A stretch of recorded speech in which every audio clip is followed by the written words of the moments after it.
ভুল করেও বাড়ির রান্নাঘরে এই 3 ধরনের বাসন কখনোই উল্টো করে রাখবেন না, না হলে বাস্তুদোষ লেগে পথের ভিখারি হতে বেশি সময় লাগবে না। চলুন জেনে নিই, তবে তার আগে প্রভু শ্রীরামের ভক্তরা লাইক করে কমেন্টে জয় শ্রীরাম লিখে দিন। নাম্বার 1, তাওয়া, যার উপর আপনি রুটি বানান।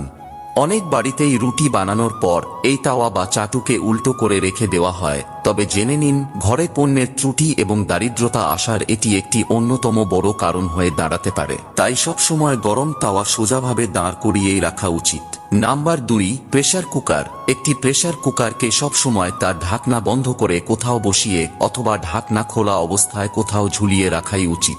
উল্টো অথবা উপর করে প্রেসার কুকার রাখলে তা বাস্তু ত্রুটি এবং বাড়িতে অর্থ সংক্রান্ত সমস্যা বয়ে আনে। এবং নাম্বার 3, কড়া অথবা কড়াই।